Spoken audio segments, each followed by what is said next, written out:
ਸਤਿਕਾਰਯੋਗ मेरे प्यारे दोस्तों, अज बड़ा ही अहम दिन है। लोक कवि संत राम उदासी जिहदी इनकलाबी कलम ने मेहनतकश लोगों की खातर बहुत कुछ लिखिया ते अपने पिंडे के उत्ते तशद्दद झल्लिया। उन्हां दा अज सदीवी विछोड़े का दिन है। 6 नवंबर 1986 नूं वो शरीरक तौर पर सानू सदीवी विछोड़ा दे गए सी। पर इहो जे इनकलाबी जिहड़े कवि हुंदे ने वो कदे मरदे नहीं हुंदे। कमियां दे विहड़े दा ये सूरज कदे भी अस्त नहीं होवेगा। ये अपनियां रचनावां दे राहीं, अपनियां कवितावां दे राहीं साडे विच हमेशा ही जिउंदा रहेगा। ते उन्हां नूं अज जदों असीं शरधा दे फुੱਲ भेंट करदे हां तां उन्हां दियां दो कवितावां दियां जिहड़ियां लाइनां ने कि सानू किहड़े मसले दे उत्ते की होका दे के गया है। ये लोक कवि संत राम उदासी जिहड़ा अंतां दी गरीबी दे विच एक मेहनतकश परिवार दे विच जिन्हें जन्म लैके लगातार अपने पिंडे दे उत्ते जबर जुल्म सरकारां दा झल के उन्हें अपनी कलम तो फिर भी मूँह नहीं मोड़िया ते लगातार लिखदा रहा ते उहनूं हंडाउंदा रहा। लोक कवि संत राम उदासी जिहड़ा हैगा वो मेहनतकश लोकां नूं की होका दिंदा है। अपनी एक कविता दे विच वो कहंदा है, हिम्मत कर अलबेले राही अजे बडेरा पाड़ा है, अजे ना आई मंजिल तेरी अजे हनेरा गाड़ा है।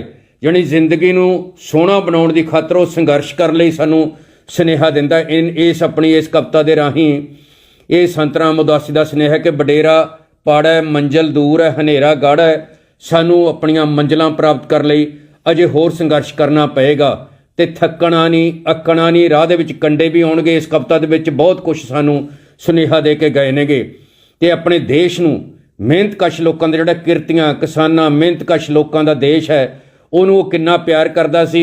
अपनी एक कविता दे राहीं संत राम उदासी जी लिखदे है, कहंदे देश है प्यारा सानू जिंदगी प्यारी नालों, इस तो प्यारे इहदे लोक हाणियां असी तोड़ देनी, असी तोड़ देनी लहू पीनी जो कहानियां असी तोड़ देनी।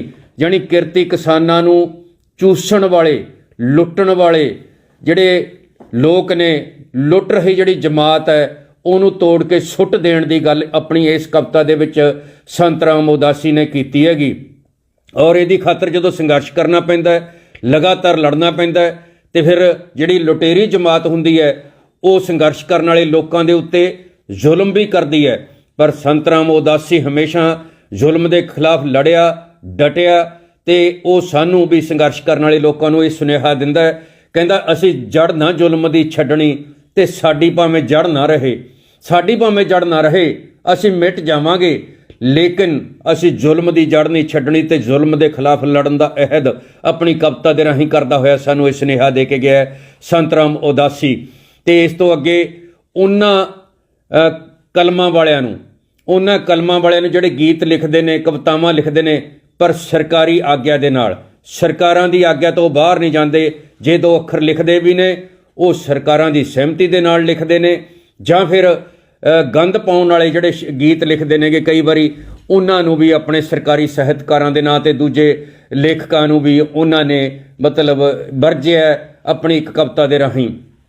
ਤੇ ਜਦੋਂ ਲੋਕ ਹਿੱਤਾਂ ਦੀ ਖਾਤਰ ਸੰਘਰਸ਼ ਕਰਦੇ ਕਰਦੇ ਕਰਦੇ ਕਰਦੇ ਕਰਦੇ ਲੋਕ ਸ਼ਹੀਦ ਹੋ ਜਾਂਦੇ ਨੇ ਲੋਕ ਘੋਲਾਂ ਦੇ ਵਿੱਚ ਤਾਂ ਉਹਨਾਂ ਨੂੰ ਇੱਕ ਲਲਕਾਰ ਤੇ ਇੱਕ ਸ਼ਰਧਾਂਜਲੀ ਵਜੋਂ ਵੀ ਆਪਣੀ ਇੱਕ ਕਵਿਤਾ ਦੇ ਵਿੱਚ ਉਹਨਾਂ ਸੰਘਰਸ਼ਸ਼ੀਲ ਲੋਕਾਂ ਨੂੰ ਜਿਹੜੇ ਸ਼ਹੀਦ ਹੋ ਜਾਂਦੇ ਨੇ ਉਹਨਾਂ ਨੂੰ ਸ਼ਰਧਾਂਜਲੀ ਭੇਂਟ ਕਰਦਾ ਹੈ। ਲੋਕ ਕਵੀ ਸੰਤ ਰਾਮ ਉਦਾਸੀ ਕਹਿੰਦਾ ਚੜ੍ਹਨ ਵਾਲਿਓ ਹੱਕਾਂ ਦੀ ਭੇਂਟ ਉੱਤੇ ਤੁਹਾਨੂੰ ਸ਼ਰਧਾ ਦੇ ਫੁੱਲ ਚੜਾਉਣ ਲੱਗਿਆਂ ਤੁਹਾਡੀ ਯਾਦ ਦੇ ਵਿੱਚ ਬੈਠ ਕੇ ਦੋ ਘੜੀਆਂ ਇੱਕ ਦੋ ਹੰਝੂ ਪਿਆਰ ਦੇ ਵਗਾਉਣ ਲੱਗਿਆਂ। ਇਸ ਤਰ੍ਹਾਂ ਦੀ ਕਵਿਤਾ ਉਹ ਲੰਬੀ ਕਵਿਤਾ ਹੈਗੀ ਤੇ ਆਖਰ ਉਹ ਆਪਣੀ ਇੱਕ ਕਵਿਤਾ ਦੇ ਰਾਹੀਂ ਮਿਹਨਤਕਸ਼ ਲੋਕਾਂ ਨੂੰ ਦਸਾਂ ਨਹੁੰਾਂ ਦੀ ਕਿਰਤ ਕਰਨ ਵਾਲੇ ਲੋਕਾਂ ਨੂੰ ਉਹ ਉੱਠਣ ਦਾ ਜਾਣੀ ਜਾਗਣ ਦਾ ਜਥੇਬੰਦ ਹੋਣ ਦਾ ਸੁਨੇਹਾ ਦਿੰਦਾ ਹੈ। ਉਹ ਕਵਿਤਾ ਦੇ ਬੋਲ ਨੇ, ਉੱਠ ਕਿਰਤੀਆ ਉੱਠ ਹੋਏ, ਉੱਠਣ ਦਾ ਵੇਲਾ ਜੜ ਬੈਰੀ ਦੀ ਪੁੱਟ ਹੋਏ, ਪੁੱਟਣ ਦਾ ਵੇਲਾ। ਆਪਣੀ ਇਸ ਕਵਿਤਾ ਦੇ ਵਿੱਚੋਂ ਲੰਬੀ ਕਵਿਤਾ ਹੈ, ਸਾਰੀ ਬੋਲੀ ਨਹੀਂ ਜਾ ਸਕਦੀ ਹੁਣ। ਤੇ ਉਹਦੇ ਰਾਹੀਂ ਸਾਨੂੰ ਉੱਠਣ ਲਈ, ਜਾਗਣ ਲਈ, ਜਥੇਬੰਦ ਹੋਣ ਲਈ ਤੇ ਸੰਘਰਸ਼ ਹੋਣ ਲਈ ਕਰਨ ਲਈ ਪ੍ਰੇਰਨਾ ਦਿੰਦਾ ਹੈ ਲੋਕ ਕਵੀ ਸੰਤ ਰਾਮ ਉਦਾਸੀ। ਇਸੇ ਤਰ੍ਹਾਂ ਹੀ ਜਦੋਂ ਪੁਰਾਣੀ ਜਿਹੜੀ ਪ੍ਰਥਾ ਸਾਡੇ ਚੱਲਦੀ ਸੀ ਹੁਣ ਵੀ ਹੈ ਕਿ ਖੇਤ ਮਜ਼ਦੂਰ ਤੇ ਇਹਦਾ ਪਹਿਲਾ ਰੂਪ ਹੁੰਦਾ ਸੀ ਸੀਰੀ। ਉਹ ਸੀਰੀ ਤੇ ਜਿਹੜਾ ਕਿਸਾਨ ਹੈ ਜਦੋਂ ਰਲ ਕੇ ਖੇਤਾਂ ਦੇ ਵਿੱਚ ਮਿੱਟੀ ਨਾਲ ਮਿੱਟੀ ਹੋ ਕੇ ਮਿਹਨਤ ਕਰਦੇ ਹੈ, ਮਿਹਨਤ ਕਰਨ ਤੋਂ ਬਾਅਦ ਉਹ ਆਪਣੀ ਫਸਲ ਪੈਦਾ ਕਰਦੇ ਹੈ, ਪਰ ਦੋਨੋਂ ਹੀ ਲੁੱਟੇ ਜਾਂਦੇ ਨੇ ਕਿ ਪੱਲੇ ਕੱਖ ਨਹੀਂ ਪੈਂਦਾ। ਜਦੋਂ ਹਿਸਾਬ ਕਿਤਾਬ ਹੁੰਦਾ ਹਰ ਛਮਾਹੀ ਫਸਲ ਦੇ ਉੱਤੇ, ਉਹ ਜਦੋਂ ਲੁੱਟੇ ਜਾਂਦੇ ਨੇ, ਪੱਲੇ ਕੱਖ ਨਹੀਂ ਪੈਂਦਾ, ਤਾਂ ਜੱਟ ਤੇ ਸੀਰੀ ਦੀ ਜਿਹੜੀ ਵਿਥਿਆ ਹੈਗੀ ਇਹ ਆਪਣੀ ਇੱਕ ਕਵਿਤਾ ਦੇ ਰਾਹੀਂ ਸਾਨੂੰ ਸੰਤ ਰਾਮ ਉਦਾਸੀ ਜੀ ਕਹਿੰਦੇ ਨੇ, ਗਲ ਲੱਗ ਕੇ ਸੀਰੀ ਦੇ ਜੱਟ ਰੋਵੇ, ਬੋਲਾਂ ਵਿੱਚੋਂ ਨੀਰ ਵਗਿਆ, ਲਿਆ ਤੰਗਲੀ ਨਸੀਬਾਂ ਨੂੰ ਫਰੋਲੀਏ, ਤੂੜੀ ਵਿੱਚੋਂ ਪੁੱਤ ਜੱਗਿਆ। ਮਤਲਬ ਇੱਕ ਦਰਦ ਭਰੀ ਕਵਿਤਾ ਹੈਗੀ, ਜਿਹਦੇ ਵਿੱਚ ਕਿਸਾਨ ਤੇ ਮਜ਼ਦੂਰ ਦਾ ਜਿਹੜੀ ਸਾਂਝ ਹੈ ਉਹ ਵੀ ਸਾਨੂੰ ਦਿਸਦੀ ਹੈ, ਤੇ ਤੂੜੀ ਦੇ ਢੇਰ ਦੇ ਵਿੱਚੋਂ ਨਸੀਬਾਂ ਨੂੰ ਫਰੋਲਣ ਦੀ ਗੱਲ ਹੈ ਜਿਹੜੀ ਤੰਗਲੀ ਦੇ ਨਾਲ, ਇਹ ਵੀ ਇੱਕ ਕਮਾਲ ਦਾ ਦ੍ਰਿਸ਼ਟਾਂਤ ਹੈ ਜਿਹੜਾ ਉਹਨਾਂ ਨੇ ਆਪਣੀ ਕਵਿਤਾ ਦੇ ਵਿੱਚ ਪੇਸ਼ ਕੀਤਾ ਹੈ। ਅਖੀਰ ਦੇ ਵਿੱਚ ਲੁੱਟੇ ਪੁੱਟੇ ਜਾਂਦੇ ਮਜ਼ਦੂਰਾਂ ਤੇ ਕਿਸਾਨਾਂ ਨੂੰ ਸੰਤ ਰਾਮ ਉਦਾਸੀ ਆਪਣੀ ਇੱਕ ਕਵਿਤਾ ਦੇ ਰਾਹੀਂ ਸੁਨੇਹਾ ਦਿੰਦਾ ਹੈ। ਕਹਿੰਦਾ, ਹਾੜੀਆਂ ਦੇ ਹਾਣੀਓ ਵੇ ਸੌਣੀਆਂ ਦੇ ਸਾਥੀਓ, ਕਰ ਲਵੋ ਦਾਤੀਆਂ ਤਿਆਰ, ਤੋੜੋ ਹਿੱਕ ਪੱਥਰਾਂ ਦੀ ਅੱਜ ਸਾਨੂੰ ਲੋੜੀ ਦੇ ਅੰਗਾਰ, ਤੋੜੋ ਵੇ ਹਿੱਕ ਤੁਸੀਂ ਹੁਣ ਪੱਥਰਾਂ ਦੀ ਅੱਜ ਸਾਨੂੰ ਲੋੜੀ ਦੇ ਅੰਗਾਰ। ਜਾਣੀ ਉਹ ਮਜ਼ਦੂਰਾਂ ਤੇ ਕਿਸਾਨਾਂ ਨੂੰ ਖੜੇ ਹੋਣ ਲਈ, ਜਥੇਬੰਦ ਹੋਣ ਲਈ, ਹਾੜੀਆਂ ਤੇ ਸੌਣੀਆਂ ਜਿਹੜੇ ਵੱਢਦੇ ਹੈ, ਬੀਜਦੇ ਹੈ, ਮਿਹਨਤਕਸ਼ ਜਮਾਤ, ਉਹਨਾਂ ਦੀ ਗੱਲ ਕਰਦਾ ਆਪਣੀ ਇਸ ਕਵਿਤਾ ਦੇ ਰਾਹੀਂ। ਅੱਗੇ ਦੁਸਹਿਰੇ ਦੀ ਗੱਲ ਕਰਦਾ ਹੈ। ਦੁਸਹਿਰੇ ਦੇ ਵਿੱਚ ਹਰ ਵਾਰੀ ਅਸੀਂ ਕਾਗਜ਼ਾਂ ਦਾ ਰਾਵਣ ਬਣਾ ਕੇ ਜਦੋਂ ਸਾੜ ਦਿੰਦੇ ਹਾਂ, ਤਾਂ ਉਹਦੇ ਉੱਤੇ ਵੀ ਆਪਣੀ ਵਿਗਿਆਨਕ ਸੋਚ ਰਾਹੀਂ ਜਿਹੜੀ ਇੱਕ ਕਵਿਤਾ ਜਿਹੜੀ ਲਿਖਦੇ ਹੈਗੇ ਉਦਾਸੀ ਜੀ, ਉਹ ਸੰਤ ਰਾਮ ਉਦਾਸੀ ਜੀ ਕਹਿੰਦੇ ਨੇ, ਕਹਿੰਦੇ, ਵਹਿਮਾਂ ਭਰਮਾਂ ਤੋਂ ਬਚੋ, ਹੱਥੀਂ ਤੀਲੀਆਂ ਨੂੰ ਚੁੱਕੋ, ਇਸ ਯੁੱਗ ਦਿਆਂ ਰਾਵਣਾਂ ਦੀ ਹਿੱਕ ਸਾੜੀਏ। ਐਵੇਂ ਕਾਗਜ਼ਾਂ ਦੇ ਰਾਵਣਾਂ ਨੂੰ ਸਾੜ ਕੀ ਬਣੇ, ਤੀਰ ਤੀਲਾਂ ਦੇ ਕਮਾਨ ਵਿੱਚ ਚਾੜ ਕੀ ਬਣੇ, ਕੋਈ ਉੱਠੇ ਹਨੂਮਾਨ ਕਰੇ ਯੁੱਧ ਦਾ ਐਲਾਨ, ਕੋਈ ਉੱਠੇ ਹਨੂਮਾਨ ਕਰੇ ਯੁੱਧ ਦਾ ਐਲਾਨ, ਮੂਹਰੇ ਆਉਣ ਵਾਲੇ ਸਾਗਰਾਂ ਦੀ ਹਿੱਕ ਪਾੜੀਏ, ਇਸ ਯੁੱਗ ਦਿਆਂ ਰਾਵਣਾਂ ਦੀ ਹਿੱਕ ਸਾੜੀਏ, ਇਸ ਯੁੱਗ ਦਿਆਂ ਰਾਵਣਾਂ ਦੀ ਹਿੱਕ ਸਾੜੀਏ। ਅੱਜ ਦੇ ਉਹ ਰਾਵਣ ਜਿਹੜੇ ਧੀਆਂ ਉੱਤੇ ਵੀ ਕਈ ਵਾਰੀ ਔਰਤ ਜਾਤੀ ਦਾ ਅਪਮਾਨ ਕਰਦੇ ਨੇ, ਔਰ ਮਿਹਨਤਕਸ਼ ਲੋਕਾਂ ਨੂੰ ਲੁੱਟਦੇ ਕੁੱਟਦੇ ਤੇ ਉਹਨਾਂ ਨੂੰ ਦੇ ਖਿਲਾਫ ਖੜੇ ਹੋਣ ਦੀ ਗੱਲ ਕਰਦਾ ਹੈ, ਤੇ ਕਾਗਜ਼ਾਂ ਦੇ ਰਾਵਣ ਨੂੰ ਸਾੜਨ ਦੀ ਥਾਂ ਦੇ ਉੱਤੇ ਅੱਜ ਦੀਆਂ ਜਿਹੜੀਆਂ ਬੁਰਾਈਆਂ ਸਾਡੇ ਦੇਸ਼ ਦੇ ਵਿੱਚ, ਉਹਨਾਂ ਸਮਾਜ ਦੇ ਵਿੱਚ, ਉਹਨਾਂ ਨੂੰ ਖਤਮ ਕਰਨ ਦਾ ਸੁਨੇਹਾ ਦਿੰਦਾ ਕਵੀ ਸੰਤ ਰਾਮ ਉਦਾਸੀ। ਔਰ ਉਹਨਾਂ ਦੀ ਬਹੁਤ ਹੀ ਪ੍ਰਸਿੱਧ ਕਵਿਤਾ ਜਿਹੜੀ 11ਵੀਂ ਜਮਾਤ ਦੇ ਸਿਲੇਬਸ ਦੇ ਵਿੱਚ ਵੀ ਲੱਗੀ ਰਹੀ ਹੈ, ਕੰਮੀਆਂ ਦਾ ਵਿਹੜਾ ਕਵਿਤਾ ਹੈ, ਜਿਹਦੇ ਵਿੱਚ ਇੱਕ ਵਾਪਰੀ ਘਟਨਾ ਉਹਨਾਂ ਦੇ ਸ਼ਾਇਦ ਪਿੰਡ ਦੇ ਵਿੱਚ ਜਾਂ ਆਲੇ ਦੁਆਲੇ ਕਿਤੇ ਉਹਨਾਂ ਦੇ ਨੇੜੇ ਤੇੜੇ ਵਾਪਰੀ, ਉਸ ਘਟਨਾ ਤੋਂ ਪ੍ਰਭਾਵਿਤ ਹੋ ਕੇ ਲੋਕ ਕਵੀ ਸੰਤ ਰਾਮ ਉਦਾਸੀ ਨੇ ਦੁਖੀ ਹੋ ਕੇ ਕਲਮ ਚੁੱਕੀ, ਤੇ ਉਹ ਗੀਤ ਜਿਹੜਾ ਹੈਗਾ ਅਮਰ ਗੀਤ ਹੈ, ਉਹ ਕੰਮੀਆਂ ਦਾ ਵਿਹੜਾ ਹੈ। ਕੰਮੀਆਂ ਦੇ ਵਿਹੜੇ ਗੀਤ ਦੇ ਵਿੱਚ, ਕਵਿਤਾ ਦੇ ਵਿੱਚ ਉਹ ਕੀ ਕਹਿੰਦੇ ਹੈ ਸੰਤ ਰਾਮ ਉਦਾਸੀ, ਕਹਿੰਦੇ, ਮਾਂ ਧਰਤੀ ਏ ਤੇਰੀ ਗੋਦ ਨੂੰ ਚੰਨ ਹੋਰ ਬਥੇਰੇ, ਤੂੰ ਮਗਦਾ ਰਹੀ ਵੇ ਸੂਰਜਾ ਕੰਮੀਆਂ ਦੇ ਵਿਹੜੇ, ਜਿੱਥੇ ਤੰਗ ਨਾ ਸਮਝਣ ਤੰਗੀਆਂ ਨੂੰ, ਜਿੱਥੇ ਮਿਲਣ ਅੰਗੂਠੇ ਸੰਗੀਆਂ ਨੂੰ, ਜਿੱਥੇ ਵਾਲ ਤਰਸਦੇ ਕੰਗੀਆਂ ਨੂੰ, ਨੱਕ ਵਗਦੇ ਅੱਖਾਂ ਚੁੰਨੀਆਂ ਤੇ ਦੰਦ ਕਰੇੜੇ, ਤੂੰ ਮਗਦਾ ਰਹੀ ਵੇ ਸੂਰਜਾ ਕੰਮੀਆਂ ਦੇ ਵਿਹੜੇ। ਤਾਂ ਕੰਮੀਆਂ ਦੇ ਵਿਹੜੇ ਵਿੱਚ ਸੂਰਜ ਦੀ ਰੋਸ਼ਨੀ, ਮਤਲਬ ਬਰਾਬਰੀ ਵਾਲਾ ਸਮਾਜ ਕਦੋਂ ਆਏਗਾ, ਜਿੱਥੇ ਜਿਹੜੇ ਗਰੀਬ ਲੋਕ ਨੇ ਜਿਨ੍ਹਾਂ ਨੂੰ ਕੰਮੀਆਂ ਦਾ ਵਿਹੜਾ ਕਹਿ ਦਿੱਤਾ ਜਾਂਦਾ ਹੈ, ਉਹਦੇ ਵਿੱਚ ਬਰਾਬਰੀ, ਉਹਨਾਂ ਨੂੰ ਮਾਣ ਸਤਿਕਾਰ ਇੱਜ਼ਤ, ਇਹ ਕਦੋਂ ਮਿਲੇਗਾ। ਤਾਂ ਇਹ ਇਸ ਦੇ ਵਿੱਚ ਕਾਮਨਾ ਕਰਦਾ ਹੈ ਕਵੀ ਸੰਤ ਰਾਮ ਉਦਾਸੀ ਕਿ ਕੰਮੀਆਂ ਦੇ ਵਿਹੜੇ ਦੇ ਵਿੱਚ ਇਹ ਸੂਰਜ ਦੀਆਂ ਕਿਰਨਾਂ ਕਦੋਂ ਪਹੁੰਚਣੀਆਂ, ਕਦੋਂ ਬਰਾਬਰੀ ਆਏਗੀ, ਇਸ ਤਰ੍ਹਾਂ ਦੀ ਗੱਲ ਕਰਦਾ ਹੈ।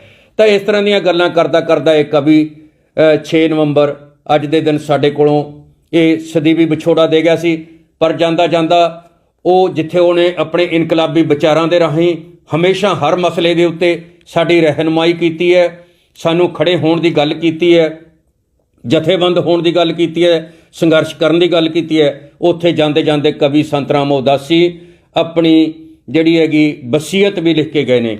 ਉਹ ਵਸੀਅਤ ਕੀ ਹੈ, ਉਹਨਾਂ ਦੀ ਕਵਿਤਾ ਦਾ ਨਾਂ ਹੀ ਵਸੀਅਤ ਹੈ। ਉਹਦੇ ਵਿੱਚ ਉਹ ਲਿਖਦੇ ਹੈ, ਕਿਉਂਕਿ ਇਹਨਾਂ ਦੇ ਇਨਕਲਾਬੀ ਵਿਚਾਰ ਸੀ ਤੇ ਲੁੱਟੇ ਪੁੱਟੇ ਜਾ ਰਹੇ ਲੋਕਾਂ ਦੇ ਹੱਕ ਦੇ ਵਿੱਚ ਉਹਨਾਂ ਨੇ ਲਗਾਤਾਰ ਲਿਖਿਆ, ਜ਼ੁਲਮ ਝੱਲਿਆ, ਪਰ ਪਿੱਛੇ ਨਹੀਂ ਹਟੇ, ਕਲਮ ਵਿਕਾਊ ਨਹੀਂ ਹੋਈ ਉਹਨਾਂ ਦੀ ਕਦੇ ਵੀ। ਤਾਂ ਉਹਨਾਂ ਨੇ ਜਿਹੜੀ ਵਸੀਅਤ ਲਿਖੀ ਉਹਦੇ ਵਿੱਚ ਉਹ ਲਿਖਦੇ ਹੈ, ਮੇਰੀ ਮੌਤ ਤੇ ਨਾ ਰੋਇਓ, ਮੇਰੀ ਸੋਚ ਨੂੰ ਬਚਾਇਓ, ਮੇਰੇ ਲਹੂ ਦਾ ਕੇਸਰ ਰੇਤੇ 'ਚ ਨਾ ਰਲਾਇਓ, ਮੇਰੀ ਵੀ ਜ਼ਿੰਦਗੀ ਕੀ ਬਸ ਬੂਰ ਸਰਕੜੇ ਦਾ, ਆਹਾਂ ਦਾ ਸੇਕ ਕਾਫੀ, ਤੀਲੀ ਬੇਸ਼ੱਕ ਨਾ ਲਾਇਓ, ਤੀਲੀ ਬੇਸ਼ੱਕ ਨਾ ਲਾਇਓ, ਹੋਣਾ ਨਹੀਂ ਮੈਂ ਚਾਹੁੰਦਾ ਸੜਕੇ ਸੁਆ ਅਕੇਰਾਂ, ਜਦ ਜਦ ਢਲੇਗਾ ਸੂਰਜ, ਕਣ ਕਣ ਮੇਰਾ ਜਲਾਇਓ, ਕਣ ਕਣ ਮੇਰਾ ਜਲਾਇਓ। ਬਲਗਣੇ 'ਚ ਕੈਦ ਹੋਣਾ ਮੇਰੇ ਨਹੀਂ ਮੁਨਾਸਬ, ਯਾਰਾਂ ਦੇ ਵਾਂਗ ਅਰਥੀ ਸੜਕਾਂ 'ਤੇ ਹੀ ਜਲਾਇਓ। ਜੀਵਨ ਤੋਂ ਮੌਤ ਤਾਈਂ, ਜੀਵਨ ਤੋਂ ਮੌਤ ਤਾਈਂ ਆਉਂਦੇ ਬੜੇ ਚੁਰਾਹੇ, ਬੜੇ ਚੁਰਾਹੇ ਆਉਂਦੇ ਨੇ, ਬੜੇ ਮੋੜ ਆਉਂਦੇ ਆ ਜ਼ਿੰਦਗੀ ਦੇ ਵਿੱਚ।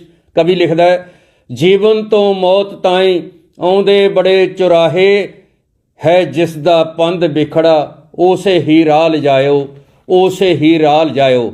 ਤੇ ਮੈਨੂੰ ਮਾਣ ਹੈ ਜਿਹੜਾ ਬੰਦਾ ਮੈਂ ਤੁਹਾਡੇ ਸਾਹਮਣੇ ਅੱਜ ਬੋਲ ਰਿਹਾ ਕਿ ਮੈਂ ਬਚਪਨ ਦੇ ਵਿੱਚ ਸੀ, 9ਵੀਂ 10ਵੀਂ ਜਮਾਤ ਦੇ ਵਿੱਚ ਪੜ੍ਹਦਾ ਸੀ। ਇਹ ਲੋਕ ਕਵੀ ਸੰਤ ਰਾਮ ਉਦਾਸੀ ਜੀ ਮੇਰੇ ਪਿੰਡ ਦੇ ਨੇੜੇ ਜ਼ਿਲ੍ਹਾ ਬਰਨਾਲੇ ਦੇ ਵਿੱਚ ਟੀਚਰ ਹੁੰਦੇ ਸੀਗੇ ਸਰਕਾਰੀ, ਔਰ ਇਹ ਸਾਡੇ ਪਿੰਡਾਂ ਦੇ ਵਿੱਚ ਆਉਂਦੇ ਸੀ। ਮੈਨੂੰ ਮਾਣ ਹੈ ਕਿ ਮੈਂ ਇਹਨਾਂ ਦੀ ਉਂਗਲ ਫੜ ਕੇ ਕੁਝ ਸਮਾਂ ਤੁਰਿਆ, ਮੈਂ ਇਹਨਾਂ ਦੇ ਮੂੰਹੋਂ ਕਵਿਤਾਵਾਂ ਸੁਣੀਆਂ, ਔਰ ਇਹਨਾਂ ਨੇ ਸਾਡੇ ਪਿੰਡ ਦੇ ਵਿੱਚ ਆ ਕੇ ਨੌਜਵਾਨ ਭਾਰਤ ਸਭਾ ਵੀ ਬਣਾਈ ਸੀਗੀ ਔਰ ਬਾਲ ਸਭਾ ਵੀ ਬਣਾਈ ਸੀ। ਤੇ ਸਾਨੂੰ, ਮੈਂ ਬੱਚਾ ਸੀ ਉਸ ਵੇਲੇ 9ਵੀਂ 10ਵੀਂ ਵਾਲਾ, ਤੇ ਸਾਨੂੰ ਇਹਨਾਂ ਨੇ ਬਾਲ ਸਭਾ ਦੇ ਵਿੱਚ ਭਰਤੀ ਕੀਤਾ ਸੀ। ਔਰ ਵੱਡੇ ਜਿਹੜੇ ਨੌਜਵਾਨ ਸੀਗੇ 18 ਸਾਲ ਤੋਂ ਵੱਧ ਵਾਲੇ, ਉਹਨਾਂ ਨੂੰ ਨੌਜਵਾਨ ਸਭਾ ਦੇ ਵਿੱਚ ਭਰਤੀ ਕਰਕੇ ਇਹਨਾਂ ਨੇ ਕਵਿਤਾਵਾਂ ਸੁਣਾਉਣੀਆਂ, ਗੀਤ ਸੁਣਾਉਣੇ, ਉਹਨਾਂ ਨੂੰ ਚੰਗੇ ਵਿਚਾਰਾਂ ਦੀ ਜਿਹੜੀ ਗੁੜਤੀ ਦੇਣੀ। ਇਹ ਮੈਨੂੰ ਮਾਣ ਮਿਲਿਆ ਕਿ ਇਸ ਮਹਾਨ ਕਵੀ ਦਾ ਮੈਂ ਸਾਥ ਮਾਣਿਆ। ਤੇ ਅੱਜ ਉਹਨਾਂ ਦਾ ਸਦੀਵੀ ਵਿਛੋੜੇ ਦਾ ਦਿਨ ਹੈ। ਅਸੀਂ ਉਹਨਾਂ ਦੇ ਵਿਚਾਰਾਂ ਦੇ ਉੱਤੇ ਜੇ ਚੱਲਣ ਦਾ ਅਹਿਦ ਕਰੀਏ ਅੱਜ ਦੇ ਦਿਨ, ਆਓ ਪਰਨ ਕਰੀਏ ਕਿ ਅਸੀਂ ਲੋਕ ਕਵੀ ਸੰਤ ਰਾਮ ਉਦਾਸੀ ਦੇ ਜਿਹੜੇ ਵਿਚਾਰ ਸੀਗੇ, ਉਹਨਾਂ ਦੀਆਂ ਕਵਿਤਾਵਾਂ ਦੇ ਵਿੱਚ ਜਿਹੜੇ ਅੱਜ ਵੀ ਝਲਕਦੇ ਹੈਗੇ ਤੇ ਸਾਨੂੰ ਜ਼ਿੰਦਗੀ ਨੂੰ ਸੋਹਣਾ ਬਣਾਉਣ ਦੀ ਪ੍ਰੇਰਨਾ ਦਿੰਦੇ ਹੈ, ਉਹਨਾਂ ਦੇ ਉੱਤੇ ਅਮਲ ਕਰਕੇ ਜੇ ਅਸੀਂ ਬਰਾਬਰੀ ਵਾਲਾ ਸਮਾਜ ਲੈ ਕੇ ਆਉਣ ਲਈ ਸੰਘਰਸ਼ ਕਰੀਏ, ਇਹੀ ਉਸ ਲੋਕ ਕਵੀ ਸੰਤ ਰਾਮ ਉਦਾਸੀ ਨੂੰ ਸੱਚੀ ਸ਼ਰਧਾਂਜਲੀ ਹੋਏਗੀ। ਤਾਂ ਇਹਨਾਂ ਸ਼ਬਦਾਂ ਦੇ ਨਾਲ ਮੈਂ ਲੋਕ ਕਵੀ ਸੰਤ ਰਾਮ ਉਦਾਸੀ ਨੂੰ ਸ਼ਰਧਾ ਦੇ ਫੁੱਲ ਭੇਂਟ ਕਰਦਾ ਤੇ ਇਹ ਬੇਨਤੀ ਕਰਦਾ ਕਿ ਇਹਨਾਂ ਗੱਲਾਂ ਨੂੰ ਲੋਕਾਂ ਤੱਕ ਵੱਧ ਤੋਂ ਵੱਧ ਸ਼ੇਅਰ ਕਰਦਿਆ ਕਰੋ, ਤਾਂ ਜੋ ਚੰਗੇ ਵਿਚਾਰਾਂ ਦਾ ਰਲ ਮਿਲ ਕੇ ਆਪਾਂ ਸਾਰੇ ਪ੍ਰਚਾਰ ਤੇ ਪ੍ਰਸਾਰ ਕਰਦੇ ਰਹੀਏ। ਤੁਹਾਡਾ ਬਹੁਤ ਬਹੁਤ ਸ਼ੁਕਰੀਆ, ਬਹੁਤ ਬਹੁਤ ਧੰਨਵਾਦ।